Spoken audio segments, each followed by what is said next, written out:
Okay, so tonight we're going to be looking at graphs. So the first one we're going to look at here is a dot plot. We'll be looking at how to draw these graphs as well as how to interpret them.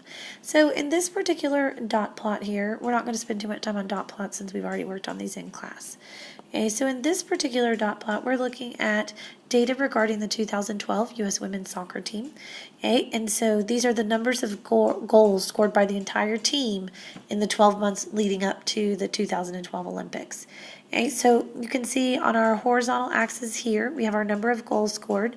We go from 0 to 14. We keep our nice even scale all the way through. And then remember, one dot represents one sample. So for instance, there was a game where they scored 14 goals. There was 1, 2, 3, 4, 5, 6, 7 games where they scored 4 goals. Okay, so remember, each dot would represent one of those games. And so once we draw the graph, we're not done though. So after we draw the graph, we then need to work on interpreting the graph. And so when we interpret the graph,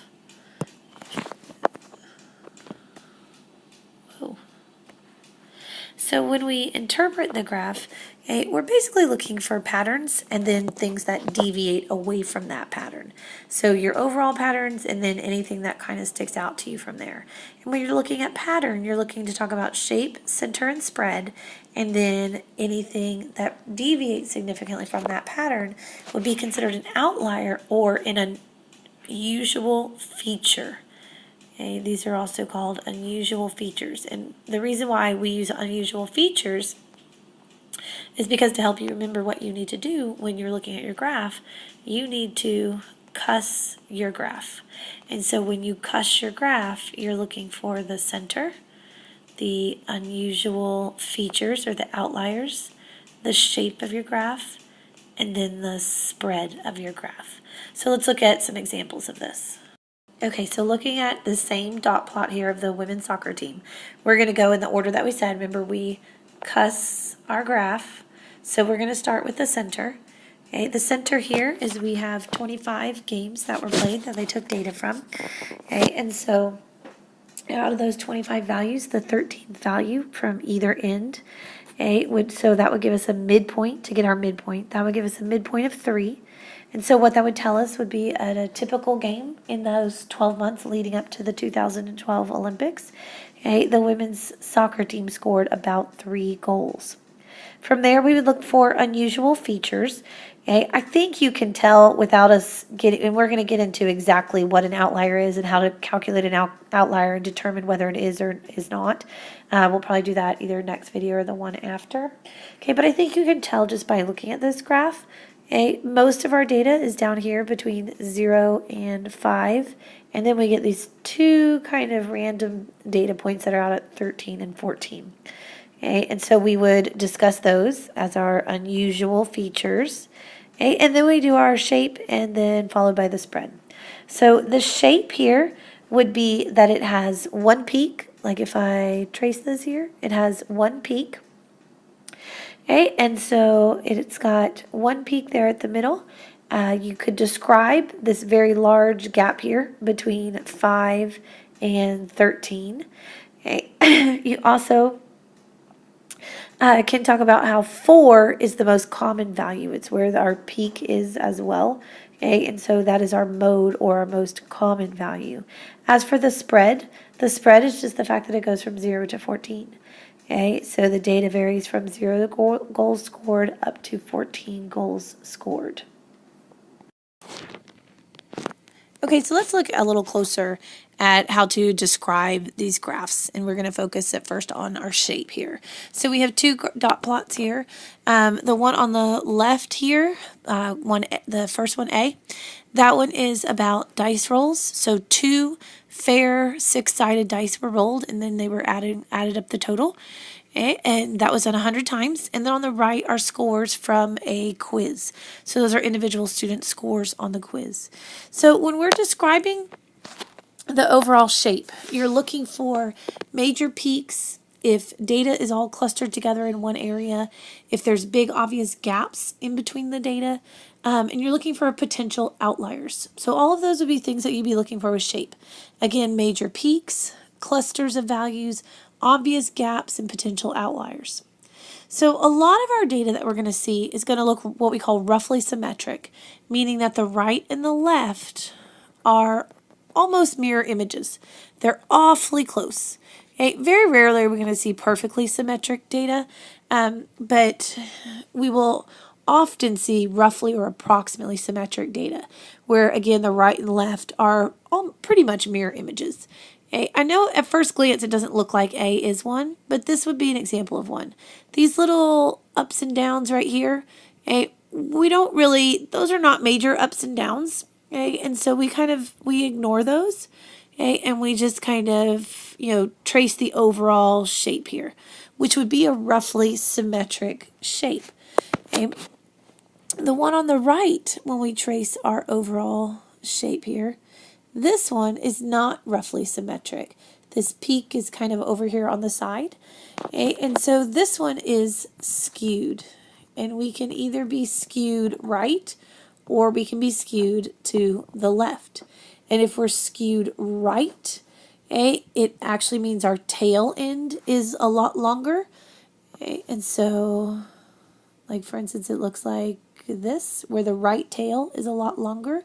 Okay, it looks like your right foot. If you look down at your feet, okay, here's your big toe and then smaller. Okay, same with if it's skewed. So if it's skewed left, then the left tail is a lot longer. Okay, if you look down at your feet, it looks like your left foot. So this one right here, graph B here, would be left skewed based on these particular quiz scores. This data would be skewed to the left. Sometimes, instead of calling it right and left skewed, they are called positive and negatively skewed. So a right skewed data would be positively skewed data, and left skewed data would be considered negatively skewed data. Also, when we're looking at shape, we look for the peaks. Okay? And so those peaks are what we call modes. We're looking for modal. Okay? So for instance, this one here, graph A, this one is unimodal. I only have one major peak right here. Okay, so this would be unimodal data. We can see what we call, here, let me get rid of some of those words.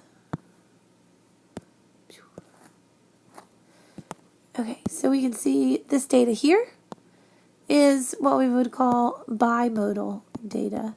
You have two very clear, so we have unimodal here and bimodal there. We have two very clear peaks in our data. You could also have multimodal data, which would have more than two peaks. Okay? We don't see that one very often. Usually a lot of our data is unimodal, sometimes bimodal. Very rarely do we see multimodal data at our level with what we're doing. So those are all things you'd be looking for with shape. Okay, so looking for the amount of peaks. Is it unimodal? Is it bimodal? Is it multimodal? Is it roughly symmetric, or is it skewed to the right or to the left? Are there any big gaps or any potential outliers? You would also, again, remember when we're talking about our graph, we're cussing our graph. So all those things we dealt with the shape. Okay, when we're looking for the center, we're looking for the midpoint. Okay, so that's all they mean by center here. So we'd be looking for our midpoint in these particular data sets. When we're looking for the spread, we're looking for the range. Okay, so on a dot plot, when we're doing spread, we're looking for range. And then our unusual features, again, our outliers, are the ones that look like basically they don't look like they belong. They're way further out than all the others. Okay, let's go through this last example here. So here we have what's called a Fathom Dot Plot.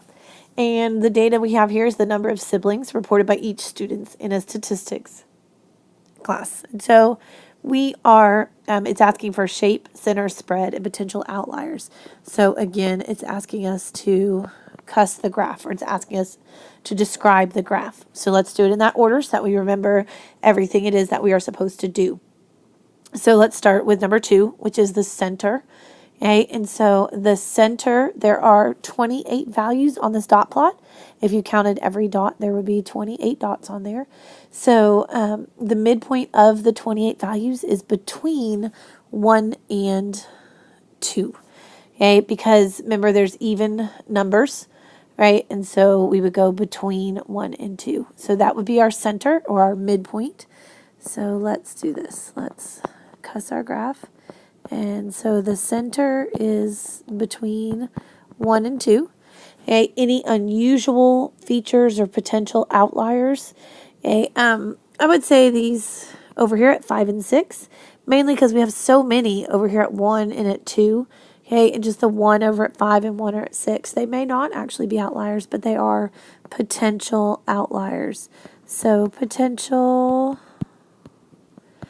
outliers at 5 and 6. Okay, and then we're doing our shape. Okay, so let's kind of keep in mind the things we talked about with our shape. So when we draw it here, okay, so we are unimodal. I only have one peak there, but that peak is not in the center. This is not roughly symmetric data. Okay, if I look down at my feet, this looks more like my right foot. So this is skewed right. And then our spread here, okay, our spread here is from 0 siblings, okay, to not 7, just 6. 0 to 6 siblings is our spread. And then we'd be all set with describing this particular graph. Okay, let's look at this example for just a minute. I'm not really concerned at this point now with the description of the graph. What I want to focus on here is what to do when you are comparing two graphs to one another. So in this particular set here, we've got how do the numbers of people living in households in the United Kingdom and South Africa compare? Okay, so they gathered data, and then you've got your dot plots down here at the bottom. Okay, and then they compared the distributions of household size for these two countries. So they looked at the center. Household sizes for the South African students tended to be larger than for the UK. Okay, so if we look at the UK here, this is where our data is. However, if we look at the South African, we have a peak kind of at a similar point, but then we have an awful lot of data here in the much bigger range where we did not in the UK at all. The spread, so that was our center outliers here. There don't appear to be any outliers in the UK distribution. The South African distribution seems to have 2 outliers in the right tail. Students who reported living in households of 15 and 26 people. Okay, and then our shape, distribution of household size for the UK is roughly symmetric and unimodal. Distribution of South African sample is skewed to the right in unimodal. Okay, and then our spread, the household sizes for South African students vary more from 3 to 26 people than in the UK from 2 to 6 people. One of the things I want to point out is that for all aspects of that, you notice they were using comparative type words. They were not just saying this is what UK said, this is what South Africa said. They were using comparative terms like greater than, less than, almost the same as. The spread, let's see, for spread, the spread varies more in South Africa, 3 to 26. In the center, the household, and then you notice they used all that context. Household sizes, exactly what we're talking about here. Household sizes for the South African students tend to be larger. There's your comparative term there.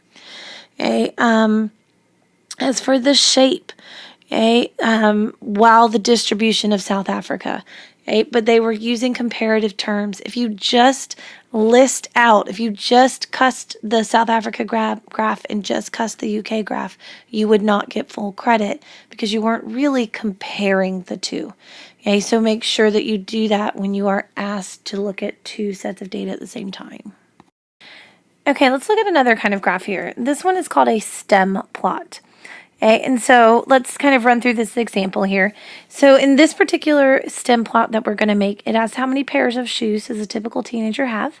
Okay, and so they conducted a survey, random sample of 20 female students from their school, and then reported the number of pairs of shoes that each respondent reported having.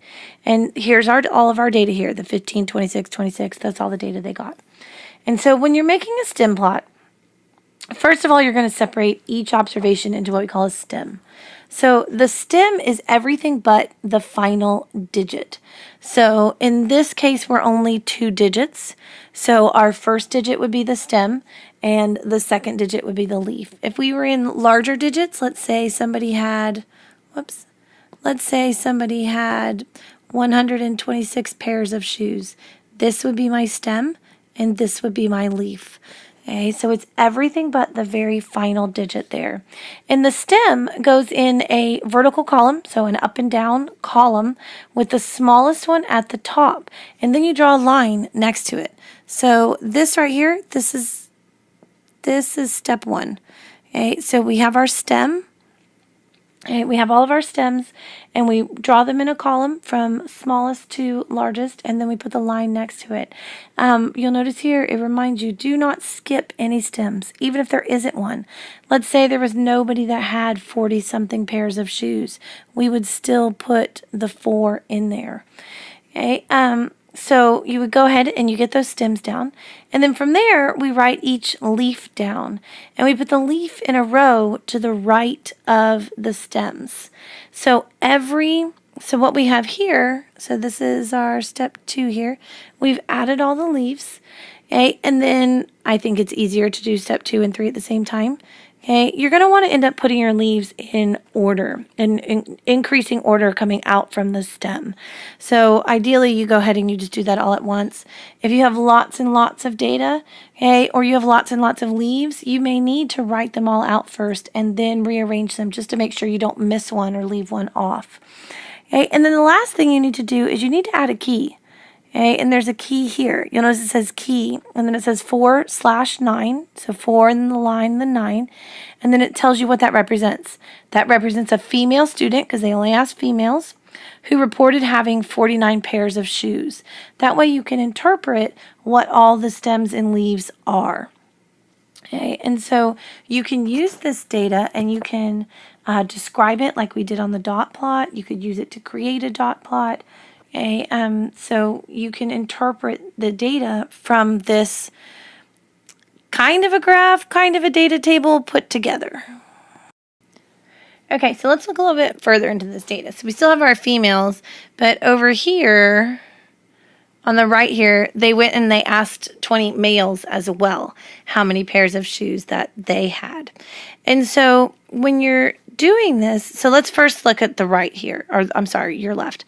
So on this left stem plot here, you'll notice they set up the stems, okay, and they set up and they put all the leaves. And if you look at the first one, you'll see there's bunches and bunches of leaves here at the top for 0 and for 1.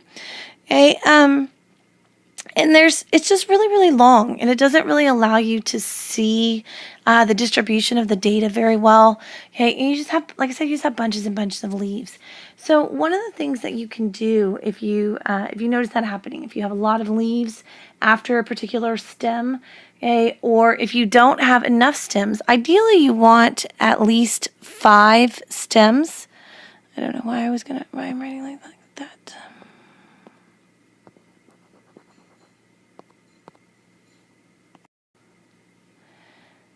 So you want ideally at least 5 stems. I'm about to write in white, which is not going to be helpful. Okay, and you notice this one here only has 4. You can do what we call splitting the stems. And so what they've done here is you'll notice they have 2 zeros on the right here. They've got 2 zeros, 2 1s, 2 2s, 2 3s. They split the stems.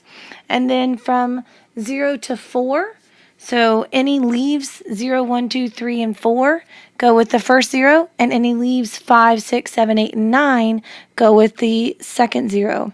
And then again, same for the 1s. Okay, any 1s 0 to 4 go with the first one. Any 1s 5 to 9 go with the second one. Remember, we don't drop the stem just because there's no data with it. But this allows us to better see the distribution of our data, which if you turned it sideways on a graph would be right skewed data. You can also do what we call a back-to-back stem plot, and that's what you have over here on the right side here.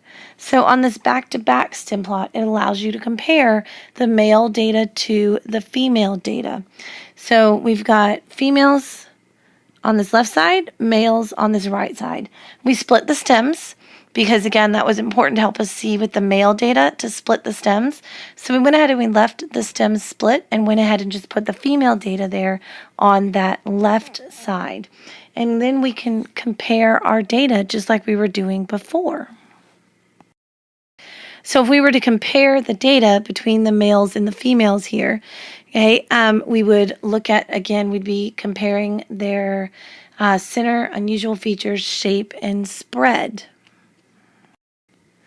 So our center here for the males is at 9. That's our midpoint here for the males is at 9.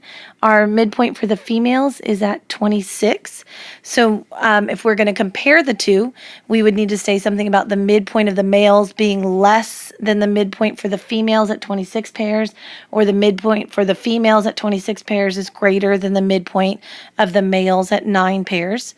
Okay, as for shape, okay, both the males and the females have kind of well, the males definitely have a big right skew there. The females have a little bit of a skew to them, okay, although the males are more heavily skewed. So you would want to go ahead and, again, make that comparative statement that the males are more heavily skewed to the right than the females are. Okay, as for their spread, okay, the number of shoes owned by the female varies from 13 to 57. So there's more variation in the number of shoes for the females because it's from 13 to 57, where from the males, it's from 4 to 38. So comparing the spread, we would say that the females vary more than the males. Okay, and the males most likely has outliers, these guys out here, at 22, 35, and 38. And the females don't really have any outliers. And so again, we're using those comparison words while we go through and describe them. The last kind of graph we're going to look at tonight is a histogram, and I'm hoping that most of y'all are familiar with them. I know we've drawn them in some other classes that you've had. If you've had, you've drawn them in AP Biology, if you took AP Biology, and hopefully you've drawn them in other classes. So one of the things we need to keep in mind with a histogram is it is not a bar graph. Histogram is showing us frequency. Okay, or how often something is happening. Okay, so it can show us regular frequency or it can show us relative frequency. Remember relative frequency when we're looking at the percent. Okay, and so a histogram can show us either one of those things. And that's what's always going to be on our y-axis. So basically what you're going to be doing when you're drawing a histogram is you're going to take your data and you're going to need to decide on what your bin size is going to be. Your bins are your bars. Okay, and so you're going to decide on what your bin size is going to be for your particular data set. And that's going to go along the x-axis. Okay, in this particular example here, they did it by 5s. So they had bins from 0 to 5, 5 to 10, 10 to 15, 15 to 20, okay, and up. Okay, and so from there then, we're going to do our frequency. You're going to count how often do I see things that fall from 0 to 4.999999, just below 5. And then from 5 to just under 10. And then from 10 to just under 15. And I'm going to count how often I see those. Again, I could also do a percent. I could do my relative frequency. Okay, that's what I'm graphing. When I'm graphing this on my histogram, okay, this bin right here is telling me that I see these values between 0 and 5, what looks like 20 times. Okay, that's what my graph is showing me here. I'm not graphing the actual data. I'm not graphing 6.6 and 1.8 and 3.3 and whatever other data is over here on the left. Okay, I'm graphing how often that data is showing up in a particular range. And then I can still describe that histogram like I did with our other types of graphs. So this picture here shows what we were talking about. If you took all the individual data, all the pieces of data, Okay, you can see how they fit. Each individual dot would go into the bin. And then when I take all the dots that are in this particular bin and stack them on top of one another, I get my dot height. I get my the height of my bar. Okay, and I get this right here. Right, I get this particular data set, which is right skewed unimodal. Okay, but it's giving me frequency of how often things are occurring. So let's take a look at this example right here. Many people believe that the distribution of IQ scores follows a bell curve, like the one shown in the margin. But is this really how such scores are distributed? The IQ scores of 60 fifth grade students chosen at random from one school are shown below. So we're asked to construct a histogram that displays the distribution of these IQ scores effectively. So you could choose a different scale than I chose when you do your bins. That, again, you're just looking to show the data effectively. And then describe what we see is our distribution bell-shaped. Okay, so the first thing we need to do is we need to decide on bin size. Okay, I am going to go by tens. Okay, so I'm going to go by tens, and I'm going to go 80 to 90, and 100, 110, 120, hope I have enough room, 130, and 140, and 150. And in class, we'll look at how you can do these on your calculator to be a little bit faster, okay? But you're still going to be able, you still have to be able to interpret them. Okay, so I need to label this x-axis, right? My x-axis, this is my IQ scores. Okay, over here, remember on my y-axis, it's either frequency or relative frequency or percent. It's one or the other. Okay, and so let's go by 2s, 4, 6, 8, 10, 12, 14, 16, 18.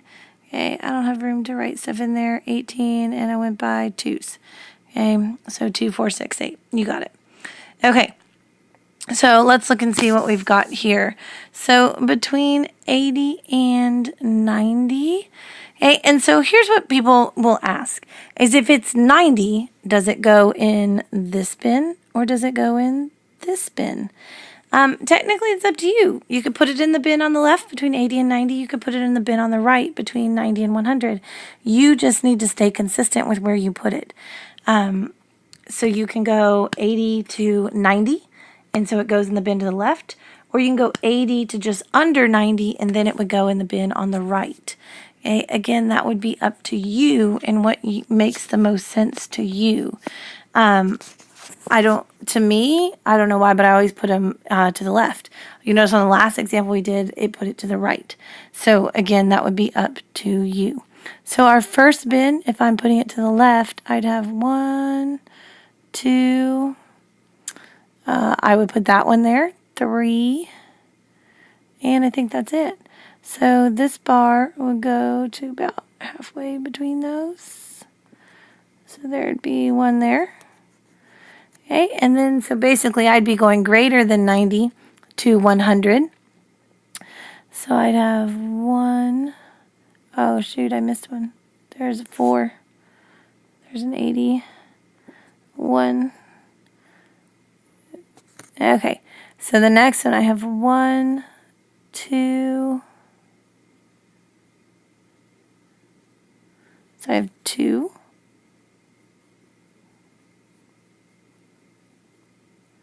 Okay, and I'm going to go ahead and pause this and count these out. You go ahead and do this. I would do this at the same time, okay, and see if you get the same thing. Okay, I probably missed one because I swear I was missing one every single time, if not more. But based on my bins, I got a frequency of 4, 4, 15, 14, 12, 7, and 2. Okay, and so then if I'm describing what I see, and I want to know if the distribution is bell-shaped, it is roughly symmetric. It's not perfect, okay, but it's roughly symmetric as it goes up and down, roughly in the middle there. Okay, the typical IQ score seems to be somewhere in this range here.